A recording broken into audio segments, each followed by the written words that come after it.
Welcome back to another episode of Life as a Production Stage Manager. My name is Brian. And next up is I'm going to dive into some things about my first professional job as a stage manager. The venue was Actors Cabaret of Eugene with the artistic director Joe Zingo. And the production was Jekyll and Hyde the musical, one of my favorite musicals, to be honest with you. Now, Mr. Joe Zingo. Joe was my dad's high school theater teacher. And so that's how I got to know him.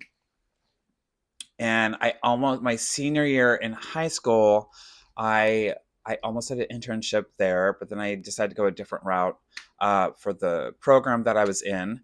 Um, After I stage managed the Crucible that summer, I went to go see Joe, and I remember, I first of all, he was very excited to see me. And I remember I walked in, he gave me the option. He was like, "Do you want to be on the stage? Because I'll put you in the chorus.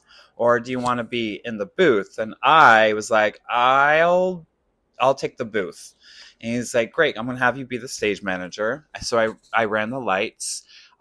It was a lot of fun. It was Actors Cabaret Eugene is like a dinner style cabaret type theater company in downtown Eugene, um, kitty corner from the Lane Transit District bus depot. Um, and this production, like this was, I first of all, I was 19 years old, and I mean, there was so many like there was quite a few gay guys in the cast, and that were a little older than me, and it was really exciting. I remember just like the music and like the costumes for that time period that Jekyll and Hyde is based in. Um, and like the music was just like this darker music. It's a darker musical, and I just had such a great time. I remember at the time, I was working as a manager at McDonald's during the day, and then at night I would come to the theater. And um, Jim Roberts, who is Joe Zingo's partner, Jim is the executive director, executive producer, and he would always run the sound. Now, Actors Cabaret had a bar. It was a very small bar, but and so not Joe, but Jim would bring me like a spiked lemonade from the bar during like every performance. Um, and Jim's the quiet one. Joe, and we're gonna get into it because you all need to understand. Those of you who are gonna watch these videos about me recollecting about my stage management career, a lot of you I probably have worked with, and you know that I'm a hard ass. I run a tight ship. I'm not scared of nobody in the theater industry whatsoever. And the reason for that is Joe Zingo. And I remember this particular production. There were a few things that happened. First, Joe liked to yell at like everybody, and it was so weird. I remember after the show opened, I remember there was always a cast party. There was always a cast party happening at somebody's house. And I remember this one cast party I was at. I ran in. Side note, Joe taught high school theater in Eugene at two different high schools for 30 years.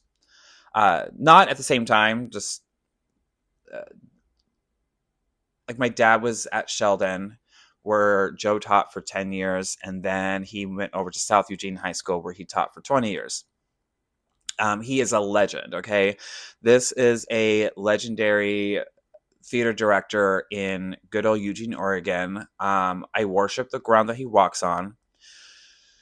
And he's trained a lot of stage managers over the decades that are all around the world. And I remember chatting with one of his former stage manager students, and I'm just like, what is the deal? Like, how do you deal with like the yelling and like the demoralizing, and because he's just that kind of director.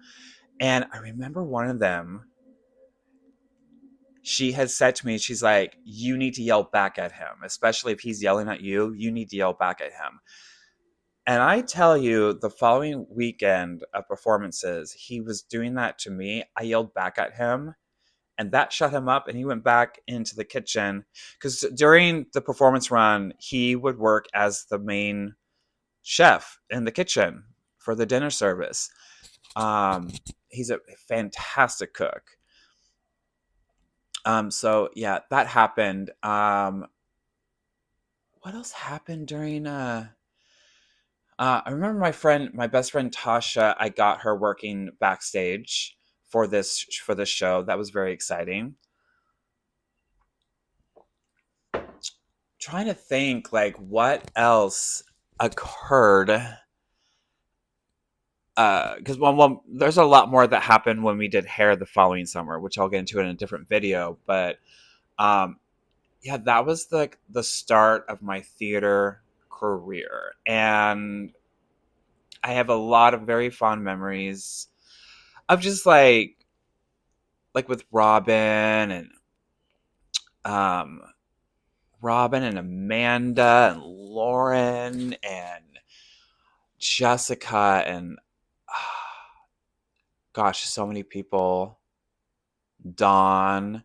Um, it was really exciting. I mean, who else can say that they started their career with Jekyll and Hyde the musical? I mean, it was just. I remember the booth at the theater. The booth was it was like an open booth in the house. Um, in a pretty small space too. Pretty small space too.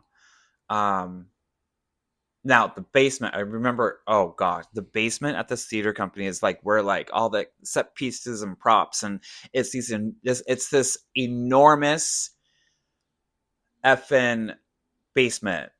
Um, and when you go down there, you're just like, oh my, it's long overdue. Now, mind you, this is like 25 years ago. Okay, it's long overdue for a lot of things to be like thrown out, to be honest with you. I mean, we're talking, they've had that theater for like probably like at this point 40, 50 years. I don't know the number. But hey, if you're ever in Eugene, Oregon, look up Actors Cabaret of Eugene. Go see a show there. It's a fun time. You get to have dinner and see a show. And I do remember when I was 18, for my 18th birthday, my parents, my Mormon Republican parents, mind you, they're Jack Mormon, so like calm down. They took me to see Rocky Horror Show. And that was the first time that I met Joe Zingo. Kind of crazy. Ow. All right. So that's for, this video about Jekyll and Hyde. Um, so until next time, drink your coffee or tea. Mm.